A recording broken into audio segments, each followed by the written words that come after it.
And time for Focus now. And the war in eastern Ukraine continues to rumble on. Russian-backed separatists continue to control much of the eastern industrial region known as Donbas, but despite the ongoing shelling, trade in coal and other goods still goes on across the front line. Indeed, some companies on the separatist side continue to pay taxes in Ukraine. Yet a group of activists with strong backing from part of Ukraine's political opposition have decided that's wrong.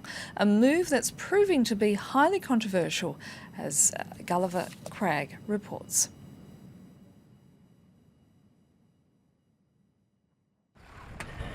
You don't have to spend long on this level crossing to realise it's in a war zone. Yet until recently, freight trains circulated freely back and forth across the front line. These activists have put an end to that. We are against Ukraine having any form of trade or economic relations with the occupiers and terrorists. The camp recalls the Maidan protests of 2014, where Volodymyr Poroshenko shot to fame as a firebrand speaker. He was later elected to parliament. But now he's disillusioned with politics and prefers direct action. He says the trains don't even try to pass anymore. They know the protesters will block them. This Ukrainian-held town is now home to many people who fled the occupied areas, like Tamara, who chats amiably with the protesters, but is left feeling sceptical. Make them suffer, and that way they'll change their minds and learn to love Ukraine. Is that the idea?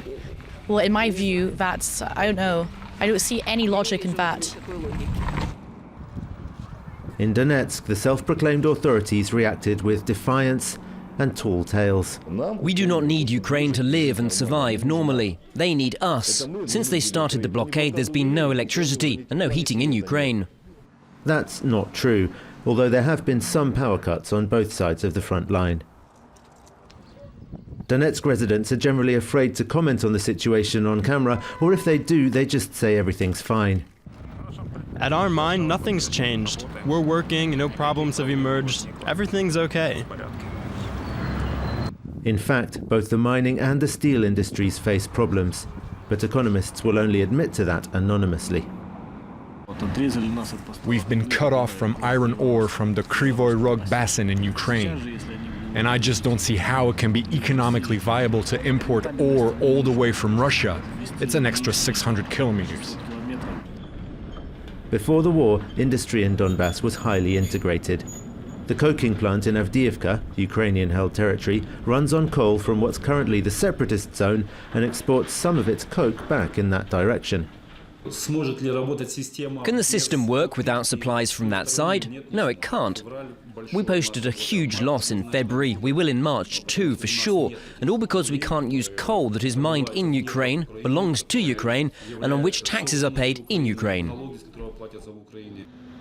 4,000 jobs here are at stake. Workers who have risked their lives to keep the factory running over the past 3 years, even under heavy shelling that has killed 10 employees. Imagine going out to those workers and telling them, sorry guys, but these protesters' slogans are more important than your family's livelihoods.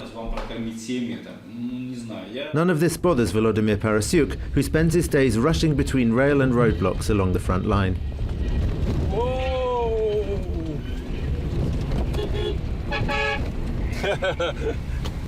Well, it is a war zone, so the roads are terrible. He's convinced the trade must stop.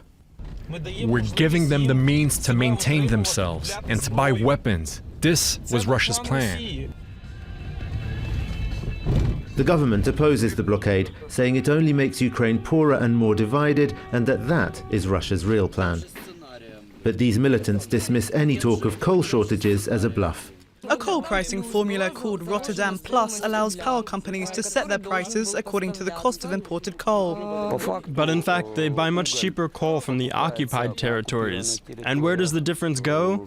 Into the oligarchs' pockets. Ukrainians have seen their electricity bills more than double in the past 3 years. So the blockade comes at a time when confidence in the elite is at an all-time low. In Kiev, people are angry that no corrupt officials have been punished since the Maidan revolution. But last week, the head of the tax service was arrested and accused of embezzlement. When he claimed to be ill and tried to walk free on a technicality, this crowd gathered outside the court, using cars to set up a blockade of its own. They had conflicting views on the Donbas blockade, however. These two protests are different, but they come from the same place. People are tired of impunity, tired of those at the top profiting from the war. Stopping all movement of goods and people, basically giving up on the Ukrainian citizens that are over on that side. That means separating from those territories and potentially losing them, and losing European support in the process. The anti-corruption activists stayed up all night, and in the morning the accused tax chief finally emerged and agreed to hear the judge, who gave him 2 months pre-trial detention. A small victory on the anti-corruption front. And joining me now is Boris Najman, a specialist on the region from University Paris-Est. Thank you so much for being with us. Firstly, it does appear that the world has almost forgotten about this conflict, haven't they? Yes, I'm here in Belgrade at the moment at the University of Belgrade, and in Serbia also the people experienced this kind of situation very tough in the 90s, and Europe forget about the situation very quickly. It's true that at the moment in Donbas the situation is really tough.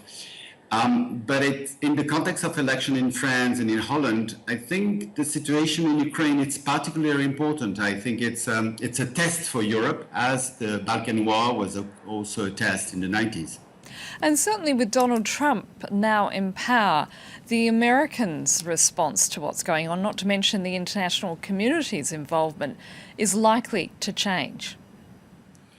Yeah, I mean, it's exactly, yes, I agree with you. The situation in US is very unstable. It's a kind of immoral disorder that is created at the moment, and we cannot forecast or sort of think about what will be next actions of the government, because it's just too shaky. But just to know that it's quite important when the US is not putting a clear red line on what's going on, and every time they forget to do it, the situation is getting more unstable in Europe. And in the meantime, as we saw there in that report, this blockade is certainly not helping the situation, is it? There is different analysis in Ukraine. One of them is to say that there is a trade that is illegal, supported by Akhmetov, and that this trade is not registered. Nobody is controlling actually what's going on from one side of the border to the other. And actually, the militants want the trade to be more controlled. And they think that this is channel for rent, that are channel to oligarch in Ukraine and in Russia, and they want this not to benefit to this kind of oligarch. And as we heard there, it's also coming at a time when confidence in the political elite is at an all-time low, because, as people are saying, corrupt officials are not being pursued. Exactly, that's a big issue. The judiciary system have to be much more stronger, also to be sure that any kind of deal contract is legal. And nobody is at the moment working hard, even of the international community, to help Ukraine to get a stronger, independent judiciary system. Given what we've just been talking about, Boris, certainly the mid-term to long-term outlook is not looking great for the eastern part of Ukraine, is it? Yeah, and it looks like the regime in Kremlin want to have a gray zone again in this region, as it is in Moldova, Georgia, and other parts of the world, where they just maintain illegal activities. And this is very unstable for Europe. Europe is constructed on an idea of stability, legality, no trafficking, human or weapon or energy, and that is going against the interest of the European Union, of course. And Boris Najman, we're going to have to leave it there. Thank you so much. Thank you for inviting me. Thank you very much.